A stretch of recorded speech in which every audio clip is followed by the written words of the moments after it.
Homefront multiplayer is large-scale warfare. Complete and total bedlam. Epic vehicular warfare. Fast-paced. Exciting. Fun. Homefront multiplayer takes place during the occupation wars. This is the time when the Korean army was invading the US after a deadly EMP attack and cyber attack. The remnants of the US military are kind of off, still trying to hold on and fight off the Korean invasion as best they can. The battles really take place in various locations, from suburban cul-de-sacs to department stores to a highway interchange, so you get to experience a wider swath of America. The multiplayer design really stems from wanting to build a large-scale warfare experience to really be the category leader in that audience. Make it accessible, make it intuitive, but most of all, make it a lot of fun. So you have infantry, you have drones, you have tanks, LAVs, helicopters, all those brought together in the battlefields. There's a lot of action going on. When you play Homefront, there's a tank rolling in, getting blown up, there's a helicopter overhead. We want to bring all those tools together into a really tight, cohesive package. What we're really trying to do is make the game play different than any FPS that you played before. The whole idea behind vehicles and Homefront is you should get in and start having fun right away. This is not the kind of game where you need to spend 2 hours learning how to fly a helicopter. Battlepoints really gives us an in-game economy. So you're doing actions in the game, and every one of those actions is earning you points. So Battle Points basically allows us to put a price on each vehicle, to put a price on every special weapon.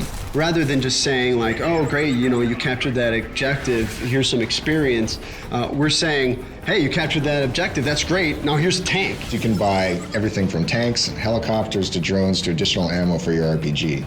The idea with Battle Points is buy what you want when you want it.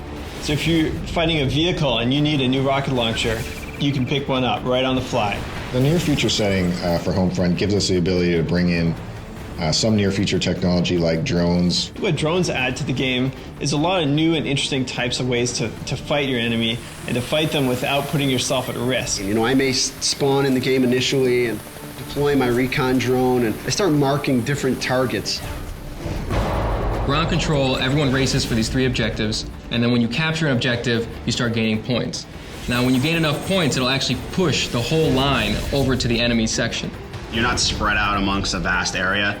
You feel the infantry-style combat, that intense battle for the objective points, as well as have the epic vehicular warfare reigning in.